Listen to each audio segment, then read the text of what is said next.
మాది ఆలేరు అమ్మ నాన్న అనాథాశ్రమంకి రావడం రెండోసారి.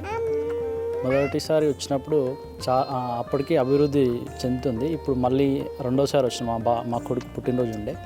సో అప్పటికి చాలా అభివృద్ధి చెందింది. మాకు చాలా మంచిగా అనిపిస్తుంది ఎప్పుడు వచ్చి మేము డొనేషన్ ఇవ్వడం. కానీ మేము చౌటుపల్లికి వెళ్ళి వచ్చినాము. ఇక్కడ చాలా మంచిగా ఉంటుందని అందరు చెప్తుంటే వచ్చినాము. మంచిగా అనిపిస్తుంది. ఇక్కడ వచ్చినాము చూసి సంతోషం అనిపిస్తుంది. అందరికి బాగా సేవలు చేస్తారు, మంచిగా అనిపిస్తుంది.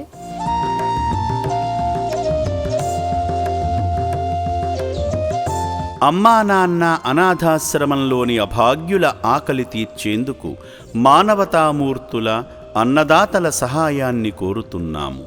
ఈ రక్షణాలయంలో జీవిస్తున్న నిర్భాగ్యులకు 3 పూటలా అన్నదానం చేసేందుకు నిత్యావసర వంట సామగ్రి నిల్వలు సరిపోక ఇబ్బంది అవుతోంది. ఈ స్థితిలో ఆకలి తీర్చే మానవతామూర్తుల సాయం కోసం ఈ అభాగ్యులు ఆశగా చూస్తున్నారు. దయగల దాతలారా, వీళ్ళు మీ బిడ్డలే అనుకుని నిత్యావసర వంట సరుకులను అందిస్తే వాళ్ల ఆకలి తీరడం ద్వారా ఆ పుణ్యమంతా మీకే దక్కుతుంది.